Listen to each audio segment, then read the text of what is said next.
I was like really... Hi, bud. Hi. Hi. Hi. How are you? Yeah? Really? Why don't you tell me more? You did not want to lock up yesterday. You did not want to lock up yesterday because you had your head inside his house and the girls were cleaning and then we're like, would you please lock up? And then you, in no uncertain terms, said, piss off.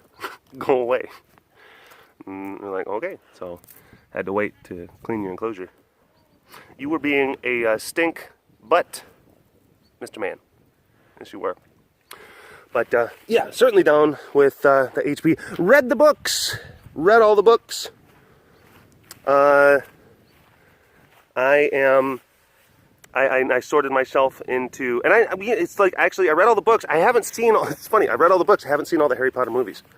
I know. Oh, also, this thing, I'm jumping all over the place, just so bear with me.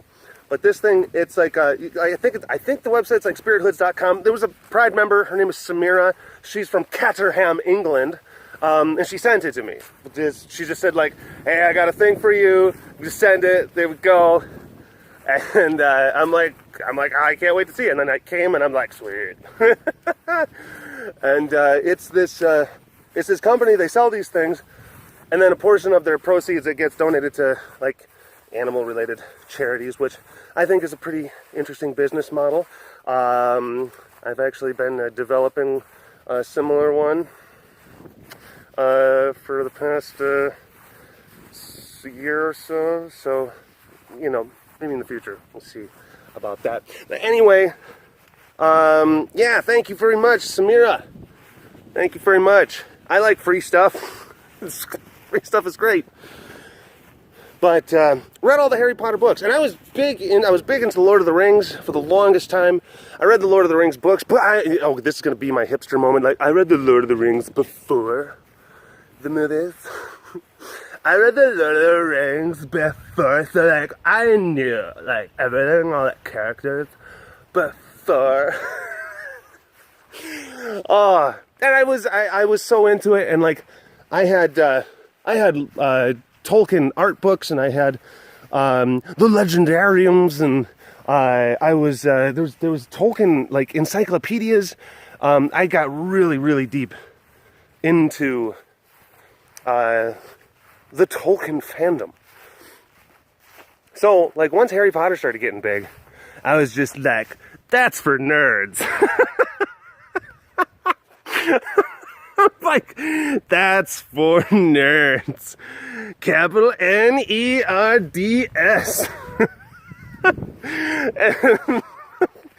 Oh, yeah, no, that's for nerds, but like knowing, you know, the names of, you know, like the swords that that like Gandalf and, oh my gosh, the Mithrandir, knowing like the story of the Cimmerils.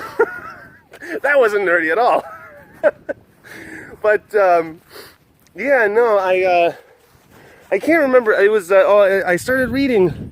I said like, why not?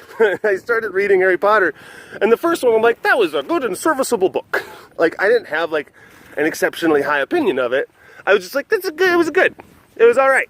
It was all right. And then I read the second book, and I'm like, that was pretty cool. All right, I gotta hand it to him. That was pretty cool. And then by the third one, I'm just like, I am in love with this story. Oh my gosh, wizards. Hi, bud. Oh my goodness. And it's funny because I still have not seen, and I'm not, again, I like, the book is so much better. Like, I still haven't seen all of the Harry Potter movies. Still haven't seen all the Harry Potter movies. Haven't. I have not.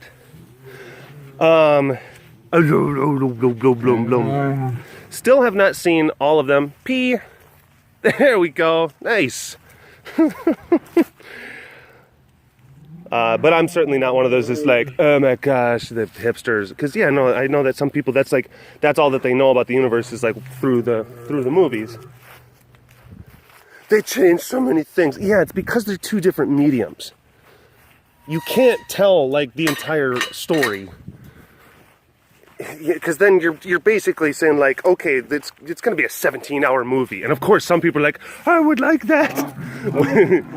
My fandom. I want there to be a 36-hour Dune movie. No, we can't have a 36-hour Dune movie. I control the spice. The books are so good. I know that there's a huge fan base around the Dune novels. I get it.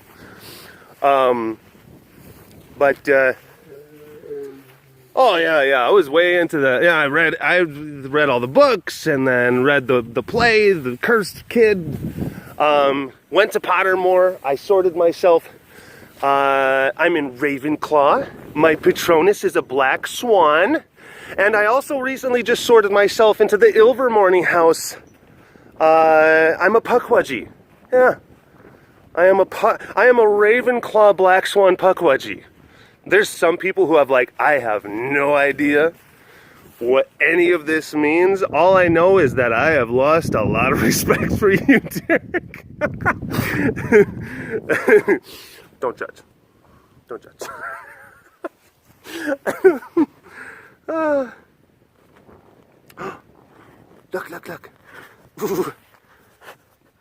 Look. And I love Lord of the Rings, and I still love them. Probably like the universe, the LOTR universe and the Tolkien universe. I like it. Just edges it out a little bit more, and also it's because it's like the first one that I just really got into. Mama, hi Slade, hi bud. A little bit more, because that was my first love. My first love. And, you know, I guess, like, oh my gosh, other fandoms that I'm in. Star Wars, certainly. I'm into wars more than Trek.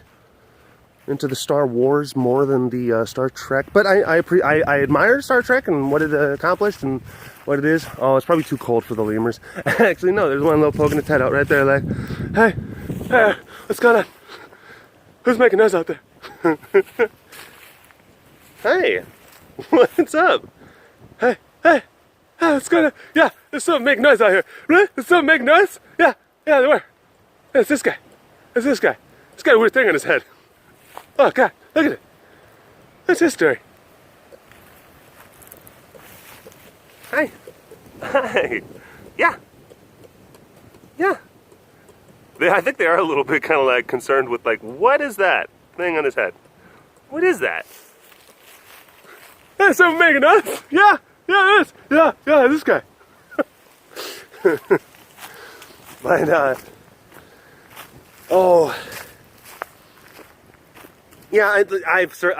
I certainly didn't get deep into Star Wars, but I'm familiar enough with a lot of the different things, and you know, the nature of the Force. Yeah, Wikipedia is a great thing for like getting the Cliff Notes version of a lot of this stuff. Oh my gosh, it's great. You go on like one of those like blue link search kind of things. You kind of, you know, sitting around, you're bored, doing whatever. You're laying in bed, just kind of thinking about what to do, and then we're gonna look up, you know, let me look up like the history, you know, of Balrogs, and then like 4 hours later, you're sitting there looking up, you know, the lineage of woodland elves spanning back 3,000 yees into the Second Age. It's like, oh no, what am I doing with my life? Why do I even need to know this? I don't need to know any of this stuff. I guess it just makes my brain feel good. It just makes my brain feel good. But,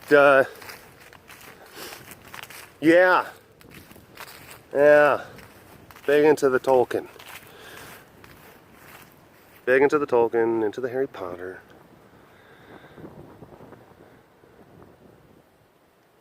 I'm not a nerd. Alright, well, I guess I am a little bit.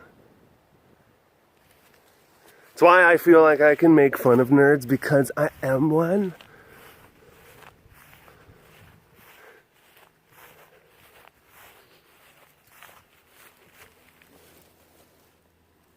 And there are some other like really like hardcore fandoms of like some other book series, you know. And actually, I will like Game of Thrones.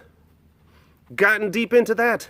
Oh, I've gone deep in the weeds on that one. Read a lot of different things, different theories, different interpretations, blue links. Sometimes that stuff is just so stinking satisfying. It's so fun. It's so fun.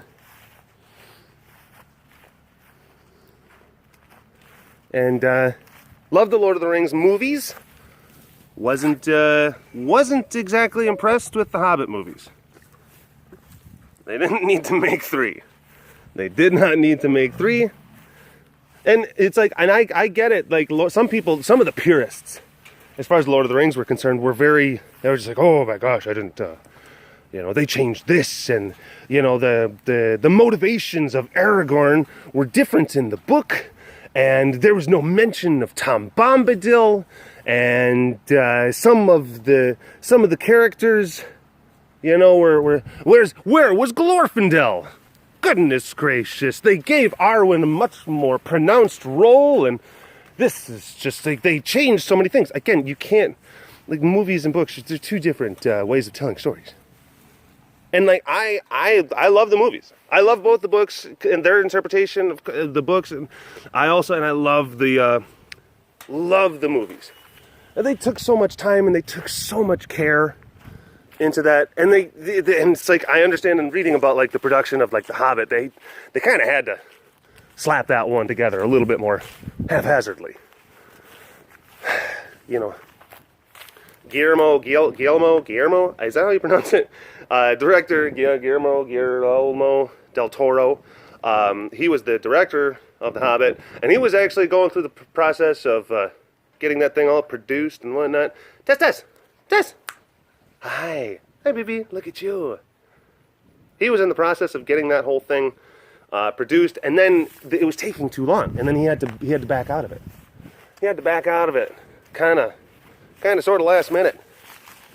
And then Peter Jackson, who of course was producing The Hobbit and director of Lord of the Rings, had to step in.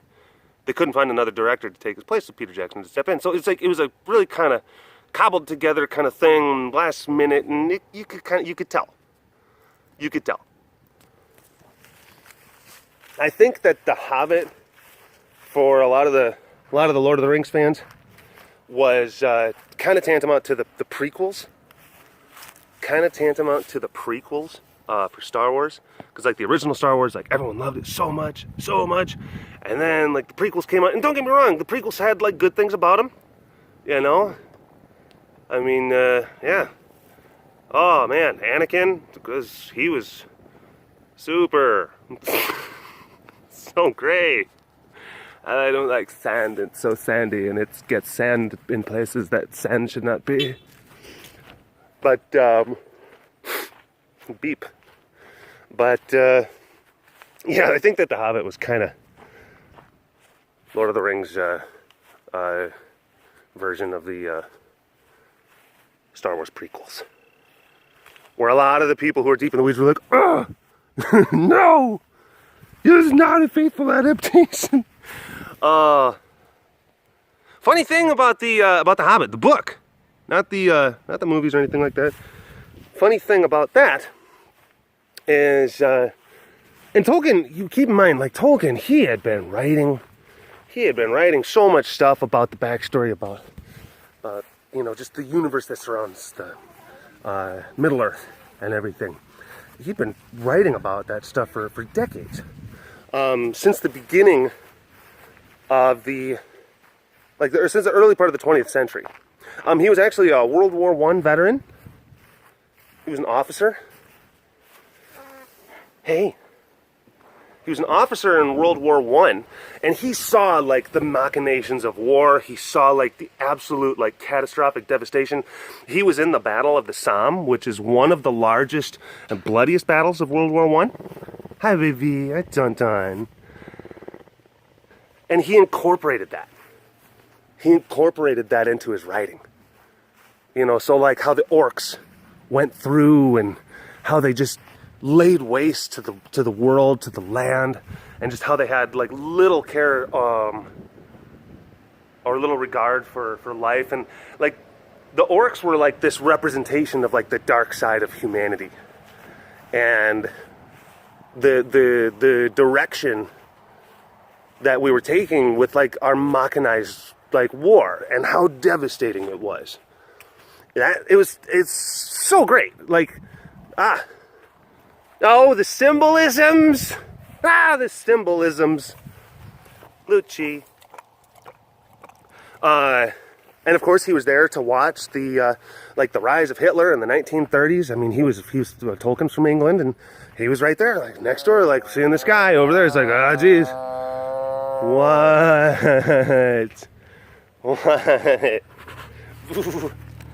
And so the rise of Saruman.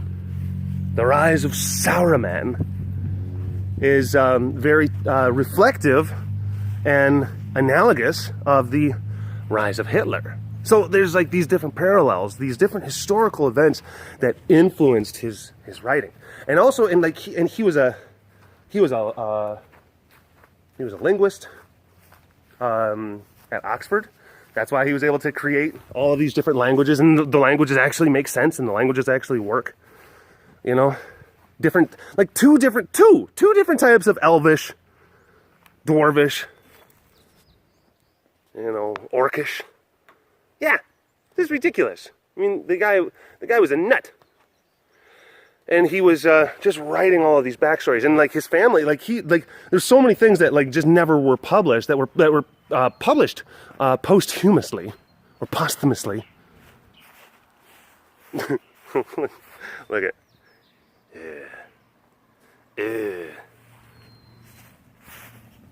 And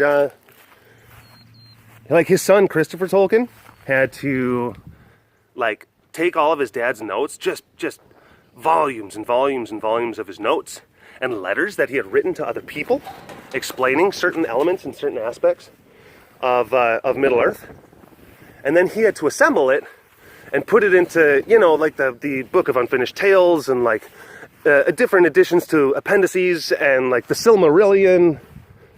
Oh yeah, the Legendarium. Lions. Noe. It got cold last night, so they were both in there. They were both in the box inside the lockdown. It was very adorable. It's very cute. Excuse me, Crazy Pants.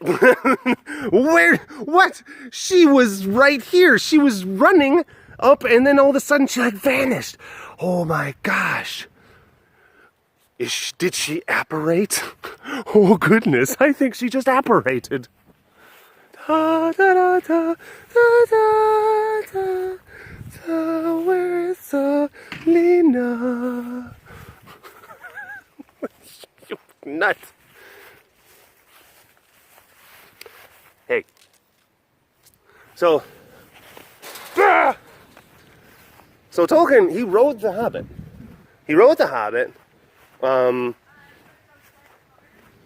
Like in the, oh gosh, I can't remember. I can't get the dates right, but he wrote The Hobbit like in the 1930s, I think it was. People like the publishers, like people were like, hey, this is really good. It was a moderately successful book. And the publishers were like, oh, this is wonderful. Jonathan Ronald Reuel, would you please write us another? Hi. Hi, baby. Hi, sugar pie. Yeah, look at you. Lord of the Squeaks. Hi, baby. Oh. Matter is for Mr. Ace. Oh my gosh, look at that. They absolutely did that on purpose. I think that's a cougar. Yeah, that is a cougar blanket.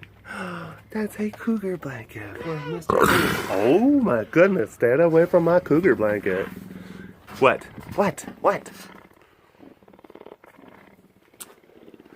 Okay, goodness. but he wrote The Hobbit, and it got well received, and it was commercially it made money, and the publishers were like, "Hey, Jonathan, this is wonderful. Would you care to write a sequel? Could you?" Where's Tony? That's the publisher voice. It's like, "Jonathan Ronald Reuel, whatever. Like, would you care to write a sequel? Could you please do that?" And Tolkien was just like, "Yeah, sure. I'll write a sequel. I will write a sequel." I don't know how you talk. Hi, baby. Hi, sugar pie. Look at how cute you are. Hi, look how cute you are. Look how precious. Oh my gosh. What? Oh, what? Do you have opinions? Do you have opinions? Yeah? So they asked him, like, could you please write a sequel to The Hobbit? And he's like, yeah, sure. 14 years later, Tolkien shows up to the publisher with like this gigantic like pile of paper, and it's like literally like 2,000 pages, or maybe like it's like 2,000 or 3,000 pages of paper, and he's like, I wrote a sequel. And they're like, "John, we can't publish this. I wrote a sequel. It's called Lord of the Rings." And they're like, "This has like so little to do with the last one, John. What are you doing?" "I made a sequel." Like, can you condense it down? Like, "I won't do that. It's my work. It's my work. I can't edit it further." And like, okay, can we just like break it up into 3 separate parts and then like publish it like incrementally, like in segments? Can we just do that? Because like literally there's not like England would be like having paper shortages if we tried to print this. If we tried to print it. Oh, okay, we'll do it like that. We'll publish it in incremental.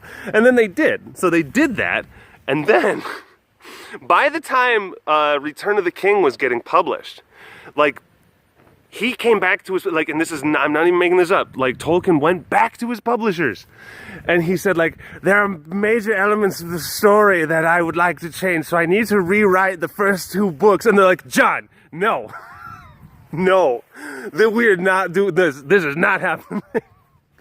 We are not going to allow that. I would like to rewrite all 3 of the books so that I can make sure to change the plot points in the 3rd book." They're like, "John, like millions of people have already bought these books. We can't do this. You can't do this to us."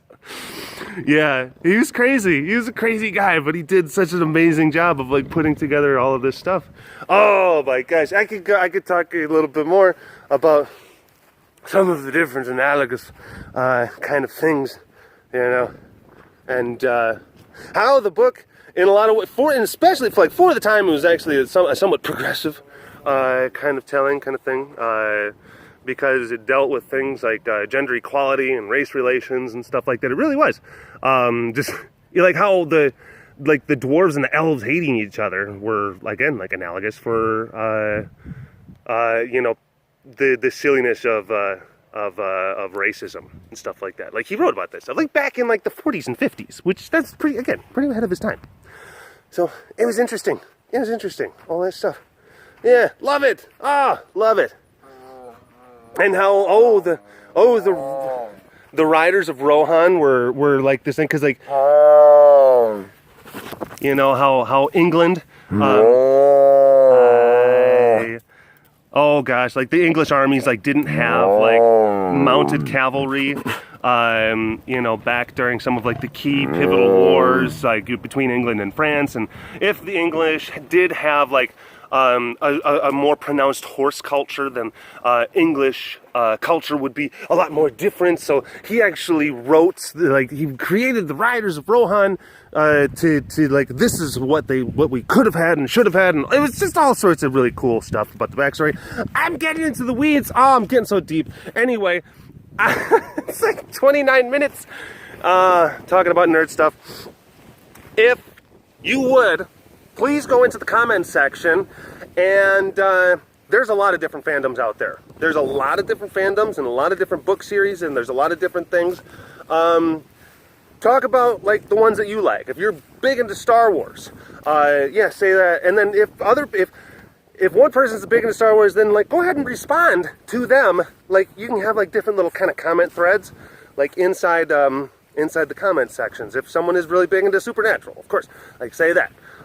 There's all sorts of different kind of things. Everyone has like their nerdgasms that they really like to get into. I certainly have mine. So let's hear about yours. There's a lot of different, there's books, there's movies, there's comics, there's video games. The possibilities are endless. So let's hear about it. All right, well, I think that was a pretty good cast. That was fun. Had a good time. All right, folks, it was a pleasure talking to you. I will talk to you later. All right, bye-bye.